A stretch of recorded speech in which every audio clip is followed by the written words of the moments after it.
1절로 10절 말씀 천천히 한 목소리로 읽습니다. 시작. 제9시 기도 시간에 베드로와 요한이 성전에 올라갈 나면서부터 안진뱅이 된 메고 오니 이는 성전에 들어가는 사람들에게 구걸하기 위하여 날마다 미문이라는 성전 문에 두는지라.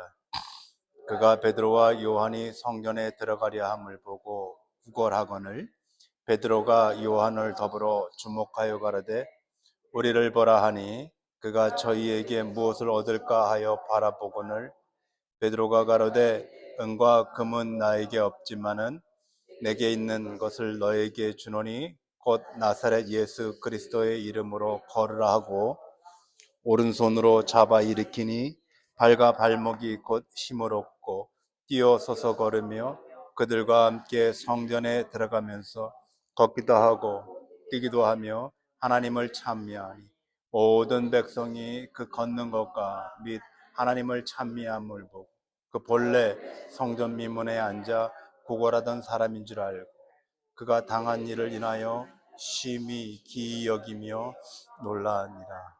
아멘. 오늘은 내 안에 사는 이, 내 안에 사는 이라는 제목으로 말씀을 전하겠습니다. 요한복음 15장에는 이런 장면이 나옵니다. 예수님께서 어느 날 제자들을 데리고 포도밭에 가셨습니다. 예수님은 그곳에서 포도나무의 두 가지 면을 보여주셨습니다. 하나는 포도나무에 열린 풍성한 포도송이들을 보여주셨습니다. 그리고 말씀하시기를 포도나무에 가지가 이렇게 붙어 있으면 열매가 이렇게 실하게 열리는 것이다, 이렇게 말씀을 해주셨습니다. 그리고 또 하나는 포도나무에서 떨어진 가지를 보여주셨습니다. 포도 한 알도 달려있지 않은 그 메마른 포도가지를 보여주시면서 포도나무에서 떨어지면 이 꼴이 된다, 이렇게 말씀을 해주셨습니다. 여기까지만 들어보면 별 대단한 얘기가 아닙니다. 그렇죠? 아마 여러분들이 그 자리에 계셨더라면 그런 생각하셨을 겁니다. 뭐 이 말씀 하시려고 여기까지 데리고 오셨나? 이건 뭐 당연한 거고 지나가는 동네 애들도 다 아는 거고 나도 이 정도는 말할 수 있는 건데, 그런지 그 다음이 문제입니다. 그 다음에 예수님께서 이렇게 말씀을 하셨습니다. 너희는 내 안에 거하라. 나도 너희 안에 거할 것이다. 이 말씀을 현대어 성경은 이렇게 번역을 해놨습니다. 너희는 내 안에서 살아라. 나도 너희 안에서 살 것이다. 아주 바르고 정확한 번역입니다. 제자들은 이 말씀 앞에서 갸우뚱했습니다. 이건 좀 어려웠습니다. 사람이 어떻게 사람 속에 들어가서 산단 말인가? 어떻게 예수가 내 안으로 들어와서 사시겠다는 걸까? 우리가 어떻게 저 작고 갸냘픈 예수의 몸뚱이 속으로 들어가서 살 수 있단 말인가? 도대체 알아먹질 못했습니다. 결국 그날 그 제자들은 포도밭에서 예수님께서 하셨던 그 모든 말씀을 하나도 이해하지 못한 겁니다. 무슨 말인지 모르고 돌아왔습니다. 그날로부터 세월이 지나서 예수님이 십자가에 죽으시고 부활하시고 승천하시고 난 뒤에 예수님의 마지막 당부의 말씀대로 제자들이 예루살렘 마가의 집에 모여서 기도를 했습니다. 그들의 기도는 어떤 기도였을까? 여러분, 그들은 120명이 모여서 기도에 전심으로 힘을 썼다고 본문은 말하는데 어떤 기도를 했을 것 같습니까? 그들의 기도는 단 하나였습니다. 예수님이 마지막으로 제자들에게 하셨던 말씀, 내가 너희를 고아처럼 내버려 두지 않고 너희에게 다시 오리라 라고 했었던 말씀, 그리고 이어서 하신 말씀, 그때의 세상은 나를 알아보지 못하겠지만은 너희는 나를 볼 것이다. 제자들은 이것을 기억했습니다. 제자들은 예수님이 그리웠고 보고 싶었습니다. 예수님이 없는 세상을 사는 것이 너무나도 두려웠어요. 그래서 그들은 마가의 집에 모여서 전심으로 기도했습니다. 주여, 어서 오소서. 우리에게 약속하신 그대로 우리를 고아처럼 내버려 두지 마소서. 우리에게 어서 오소서. 그렇게 기도했습니다. 그러던 어느 날 유대인의 명절 오순절에 예수께서 그들을 찾아오셨어요. 이번에는 눈에 보이는 예수가 아니었고 몸을 가진 예수가 아니라 몸은 없고 눈에 보이지 않는 영, 성령으로 제자들에게 찾아와 주셨어요. 본문은 불의 혀처럼 그 자리에 있는 각 사람의 위에 임했다라고 그렇게 이야기하죠. 그것으로 예수는 각 사람들을 다 만나 주시고 찾아와 주셨던 거죠.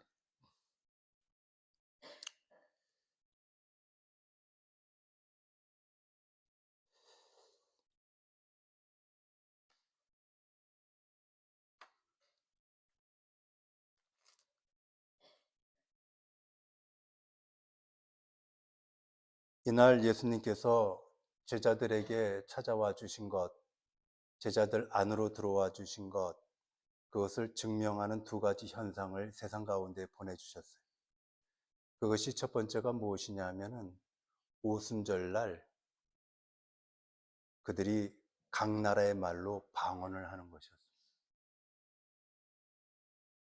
그 신비로운 현상을 통해서 예수가 그들 가운데 찾아와 주셨다는 것을 증명해 주셨어요. 두 번째는 그 유명한 베드로의 설교입니다. 사람들이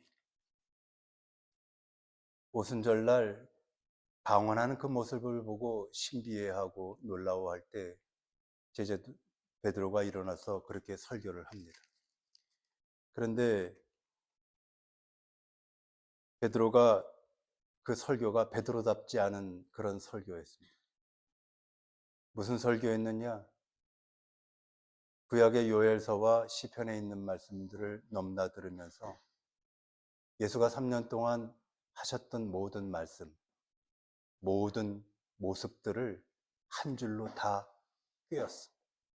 그리고 그분이 바로 구원자요, 그분이 바로 하나님이시라고 하는 것을 증거해냈어요. 그러자 사람들은 두 가지를 놀랐을 겁니다. 첫 번째는 예수가 구원자요 하나님이라는 사실에 놀랬고, 또 하나는 저 설교를 하는 사람이, 그것을 밝힌 사람이 베드로라고 하는 사실에 놀랐어요. 갈릴리 무식한 어부 베드로 입에서 도저히 상상도 하지 못할 저 말이 나오는 것을 보고 사람들은 놀랐습니다. 그런데 정작 놀란 것은 베드로입니다. 베드로는 본인이 놀랐을 겁니다. 입은 자기 입이지만 그 속에서 나오는 것은 자기가 이제껏 배웠거나 연구하거나 묵상한 것들이 아니었어요. 그 속에서 나오는 것은 바로 그 안에 계신 예수님의 말씀이셨어요. 그것이 예수님의 말씀이 아니었더라면 그날 그 베드로의 설교를 듣고 3천 명이 회개하고 예수님 앞으로 돌아오지 않았을 겁니다. 만일 그것이 베드로의 말이었더라면 그 안에 계신 예수님의 말씀이셨어요. 앞서서 제가 말씀드렸었던 너희는 내 안에서 살아라. 나도 너희 안에서 살 것이다 라고 하는 이 요한복음의 말씀을 어느 미국의 저명한 목사님이 이렇게 해석해 놓은 것을 봤습니다. 그것은 관계에 관한 이야기다. 우리가 예수 안에 들어간다든가 예수가 우리 안으로 들어온다든가 하는 것이 아니라 관계에 관한 말이다 라고 하는 해석을 제가 본 기억이 납니다. 하지만 반은 맞고 반은 틀렸습니다. 예수가 우리와 밀접한 관계를 맺는 부분에 있어서는 맞습니다. 그러나 예수님이 우리가 알지 못하는 어딘가에 계시면서 신적인 능력으로 우리를 바라보시고 관계를 맺거나 그렇게 하지 않습니다. 예수님은 말씀 그대로 우리 안에 들어와서 사십니다. 그래서 그 요한복음에 있는 본문의 원어를 보게 되면은 메노라고 하는 원어를 사용합니다. 이 메노는 실제 거주자라고 하는 뜻입니다. 이 집의 실제 거주자가 누굽니까? 라고 할 때 그 실제 거주자 말입니다. 원어는 분명히 그 매너라고 하는 단어를 사용합니다. 그러므로 예수는 우리 곁에 계시지도 않고 우리 앞에도 계시지 않습니다. 그래서 고함쳐서 부를 일도 없습니다. 우리 안에서 살고 계시기 때문에 우리의 작은 신음에도 반응하실 수가 있는 겁니다.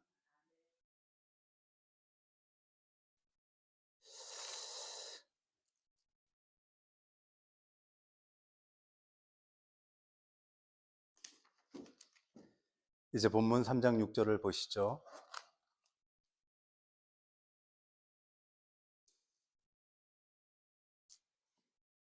한 목소리로 읽습니다. 시작. 베드로가 가로되 은과 금은 내게 없거니와 내게 있는 것을 너에게 주노니 곧 나사렛 예수 그리스도의 이름으로 걸으라 하고. 아멘.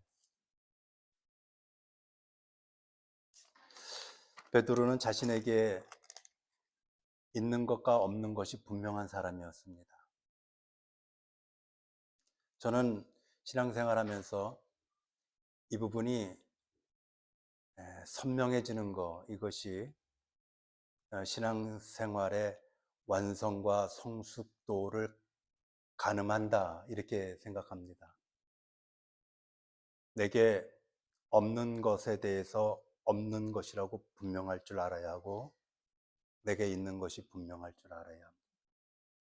내게 없거나 없어도 되는 것인데도 불구하고 있어야 된다고 빡빡 우기면서 평생을 살거나 내가 있어야 되는 것임에도 불구하고 없어도 되는 것처럼 살면은 안 된다 이런 것이죠. 베드로는 자기에게 있는 것과 자기에게 없는 것이 분명한 사람이었습니다. 분명한 사람이 되었죠. 신앙생활을 하면서. 그에게 없는 것은 은과 금으로 대표되는 세상의 힘이었습니다. 자, 그에게는 세상의 힘이 아무것도 남아있지 않습니다. 그에게는 세상의 힘이라는 것이 배 한 척과 그물이었었지만 그마저도 내버리고 온 사람이기 때문에 세상의 힘이라는 것은 아무것도 남아있지 않은 사람이었어요. 그러나 이제 그에게는 있는 것이 있습니다. 그것은 나사렛 예수의 이름이었죠. 그는 그렇게 말합니다. 그 거지에게 내게 있는 것을 너에게 주겠다. 오늘 본문 그렇게 분명히 기록되어 있습니다.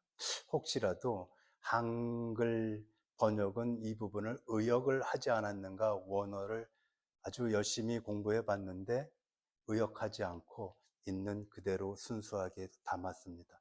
내게 있는 것을 너에게 주겠다 이렇게 분명히 되어 있습니다. 그렇게 볼 때 우리가 이 본문 읽었기 때문에 그런 생각 듭니다. 예수가 무지 마치 무슨 물건이라도 되는 것처럼 주고받고 있는 이런 장면이라는 것을 보게 되죠. 내게 있는 것을 너에게 줄게, 네가 받아, 이렇게 되는 이야기지 않습니까? 그러나 이 말씀은 하나님이 성경을 읽는 독자인 우리들에게 친절과 배려를 베푸신 사랑의 글쓰기라고 보시면 됩니다. 이것을 신학적으로나 하나님의 언어로 풀어서 만약에 말씀을 기록을 하신다면 대단히 어렵고 긴 말씀이 될 겁니다. 그래서 아주 우리가 쉽게 이해할 수 있도록 주고받는, 예수를 주고받는 모습으로 성경은 그려놓고 있다고 하는 것이죠. 베드로의 얘기는 이겁니다. 우리가 잘 아는 이 유명한 말씀, 제가 잠시 풀으면 이런 겁니다. 안진뱅이 거지야, 내 안에는 예수님이 살고 계신단다. 이제 그 예수님이 네 안에도 살게 될 것이야. 그러면은 너도 나처럼 일어서게 될 것이야. 이것이 오늘 우리가 읽은 그 유명한 사도행전 3장 6절의 말씀의 의미예요. 나사렛 예수의 이름으로 일어나 걸어라. 이것이 안진뱅이 거지야, 내 안에는 예수님이 계셔. 이제 네 안에도 예수님이 살게 될 거야. 내가 일어난 것처럼 너도 일어나게 되는 거야. 이것이 3장 6절에 있는 말씀의 의미예요.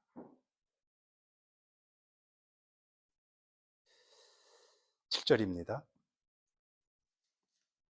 한 목소리로 시작. 오른손을 잡아 일으키니 발과 발목이 곧 힘을 얻고. 아멘. 이제 드디어 안진뱅이가 일어나는 그 장면이 시작이 되죠.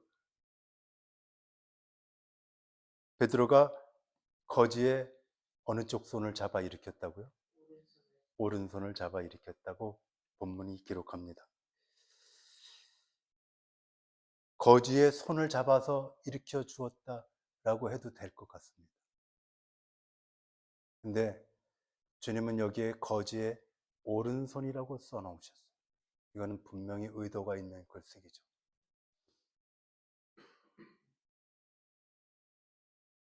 성경에서 여러분 아는 것처럼 오른쪽, 오른손, 이것은 전능하신 하나님의 손이지 않습니까? 오른쪽은 전능하신 하나님의 위치. 그래서 예수께서 승천하사 전능하신 하나님 우편에 앉아 계시다고 하는 것은 하나님의 전능하신 그 자리로 복귀하셨다는 거예요. 그런데 생각해 보십시오. 거지의 손이 왼손이든 오른손이든 하나님의 전능하신 능력과 무슨 상관이 있겠습니까? 이건 거지의 손인데. 그러면 이 오른손이라는 건 도대체 뭔가? 여기에서 감춰진 손이 하나 있습니다, 여러분. 감춰진 손. 누구의 손인가? 여기에서 베드로가 어느 손을 내놓았을까요?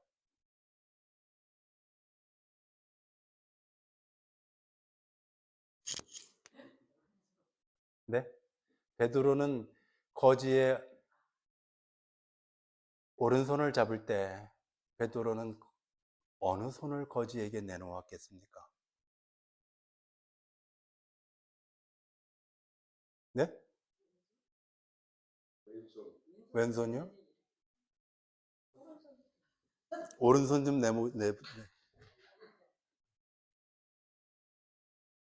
놓으세요, 좀.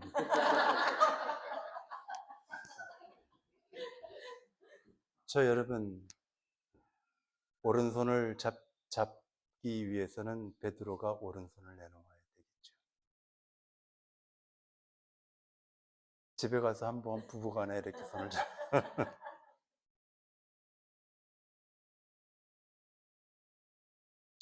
그날 베드로는 오른손을 내밀어서 거지의 오른손을 잡아주었습니다.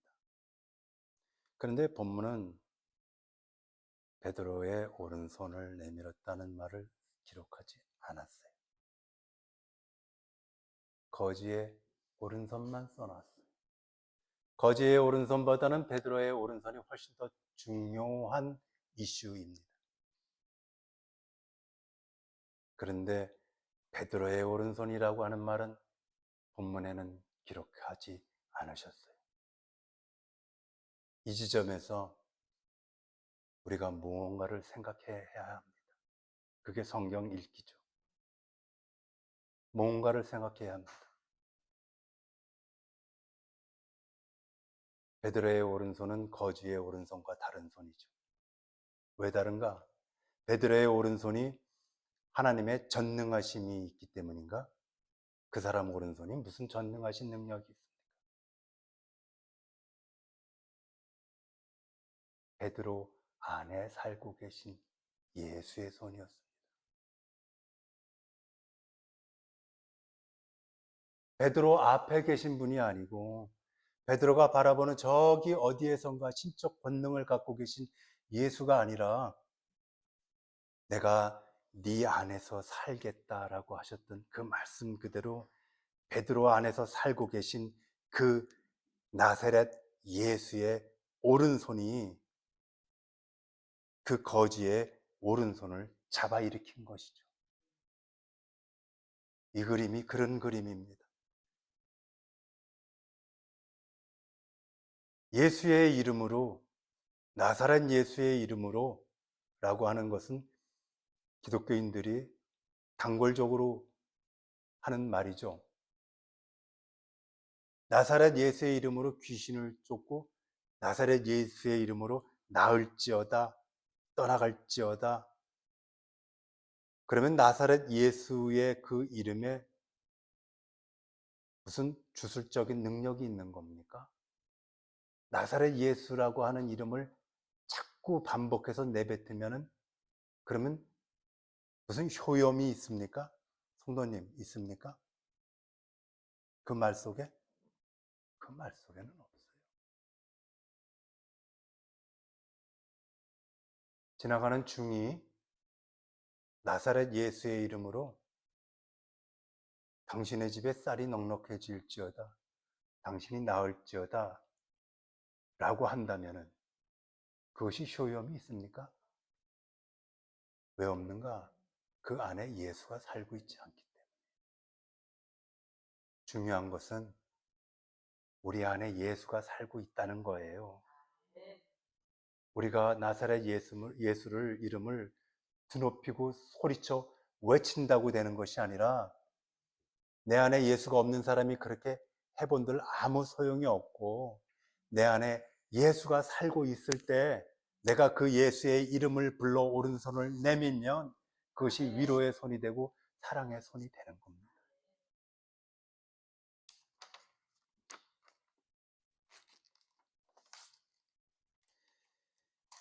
나사렛 예수를 자기 안에서 살고 계신 예수로 철저하게 체험한 사람은 베드로뿐만이 아니죠. 12제자뿐만이 아니죠. 사도 바울도 분명히 자신의 인생의 후반을 그 체험 속에서 살은 사람입니다. 사도 바울은 그 유명한 갈라디아서 2장 20절에서 이렇게 말해요.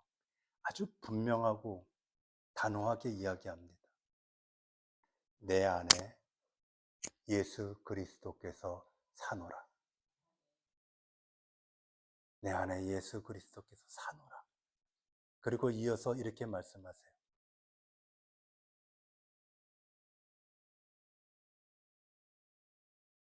그래서 예수가 십자가에 못 박히실 때 나도 십자가에 못 박힌 것이다. 말이 되죠. 예수가 내 안에서 살고 내가 예수와 함께 있으므로 그날 예수가 십자가에서 못 박히실 때 고로 나도 십자가에 못 박힌 거다.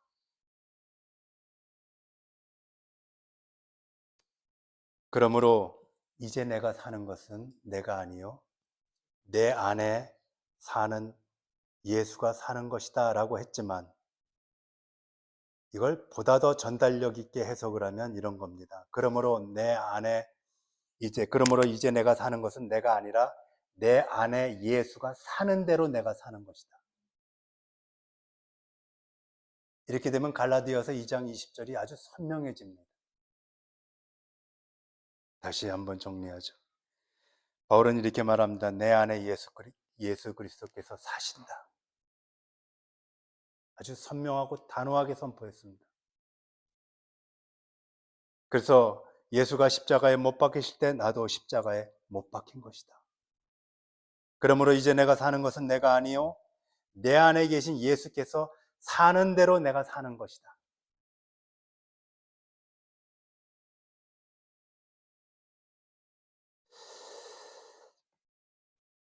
예수 그리스도께서 내 안에 산다는 것, 예수 그리스도를 기억하고 생각하려고 애쓸 것도 없이 내 안에 계시는데 뭐, 내 안에 지금 살고 계시는데 뭐, 이거 하고 내가 예수를 부르는 거하고 많이 달라요. 내 안에 계신 예수님을 마음껏 누리시기를 축복해 드립니다.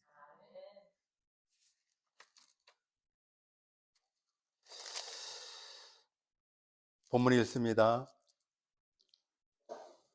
7절부터 8절을 읽겠습니다. 시작. 뛰어서서 발과 발목에 곧 힘을 얻고 뛰어서서 걸으며 그들과 함께 성전으로 들어가면서 걷기도 하고 뛰기도 하며 하나님을 찬미하여. 아멘. 얼마 전에 방송에서 제가 이런 걸 보았습니다. 어떤 젊은이가 시골 구석구석을 돌아다니면서 목줄에 묶여있는 개 주인에게 찾아가서 사정사정을 합니다. 제가 몇 시간만 저 개를 데리고 산책을 시켜주고 싶습니다. 내가 맛있는 것도 먹이고 자유롭게 산책을 좀 시켜주고 싶습니다. 왜 그런가요? 사람들은 사정사정을 해도 안 들어줘요. 별 싱거운 놈 다 있네. 아니, 할 일이 없어서 그 짓을 하고 돌아다니네 하는 사람들이 많습니다. 어느 사람들은 그러라고 그럽니다. 그래서 그 개를 데리고 동네 야산이나 들판으로 가서 목줄을 풀러줘요. 개가 맨 처음에는 평생을 그 1, 2m짜리 목줄에 묶여서 그 자리에서만 살았기 때문에 개가 아마도 2m 이상은 가보지 못한 거였겠죠. 그러면 개가 어리둥절해 하다가 나중에는 이리 뛰고 저리 뜁니다. 아주 혓바닥이 모가지까지 나오도록 뜁니다.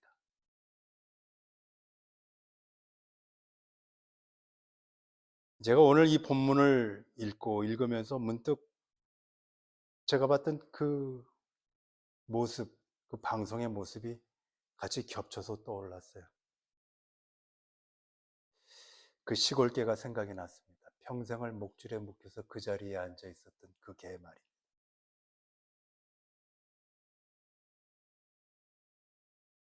성전 미문에 앉아 있었던 그 안진뱅이 거짓말입니다. 평생을 선천적인 장애인이라는 그 목줄에 묶여가지고 그 자리에 묶여 있었습니다. 평생을 가난이라고 하는 목줄에 묶여서 그 자리에 묶여 있었습니다. 평생토록 죄인이라고 하는 낙인의 줄에 목이 묶여가지고 그 자리에 꼼짝 못하고 앉아 있었었죠. 그런데 그 목줄을 풀어주었습니다. 누가 풀어주었는가? 누가 풀어주었습니까? 나사렛 예수님이 풀어주었어요. 나사렛 예수님이 그 안진뱅이 거지 속으로 들어가 사셨기 때문에. 우리가 왜 자유로운가? 우리가 왜 죄로부터 자유로울 수가 있다는 말인가? 예수가 내 안에 사시기 때문에 그래요. 예수가 자유로우시기 때문에, 예수가 그 어떤 것에도 묶이신 분이 아니시기 때문에, 그 예수가 우리 안에 들어와 계시기 때문에 우리가 사망의 올무로부터 자유로운 거예요. 죄가 우리를 삼키지 못하는 이유도 예수가 우리 안에 사시기 때문이에요. 사람은 누구나 나를 묶고 있는 저마다의 목줄이 있는 것 같습니다. 가정마다 다르고 사람마다 달라요.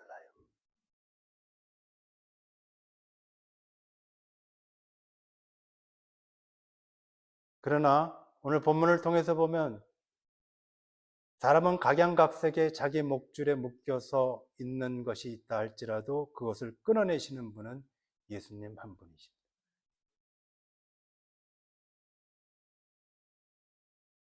내 안에 살고 계신 예수님에게 거듭 기도하면서 의지하십시오. 예수님, 나를 묶고 있는 이 목줄 말입니다. 이것 좀 끊어주십시오. 나를 이 땅 가운데서 더 자유로운 성도가 되게 해주십시오. 그와 같은 은혜가 우리 예수교회에 있기를 축복해 드립니다. 기도드리겠습니다.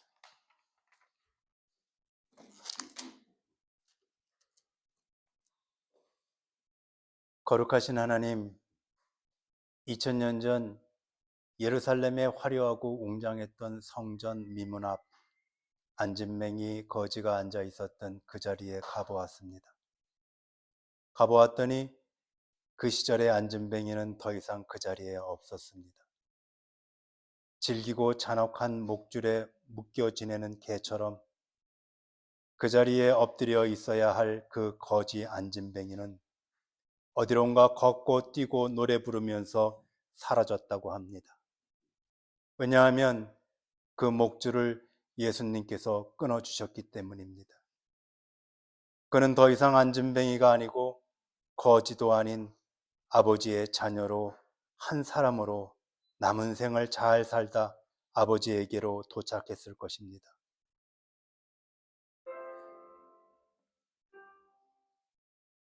예수님을 더 이상 내 앞에 서 계신 대상으로 바라보지 않게 해주십시오. 내 곁에 계신 가까운 분으로 여기지 않게 해주십시오. 내 안에서 내 속에서 살아계시며 살고 계신 성령 예수로 확신하면서 살아가게 해주십시오. 내 안에 계신 분 예수 그리스도에게 찬양과 영광을 드리게 해주십시오. 내 안에 계신 분 예수 그리스도의 이름으로 기도드렸습니다.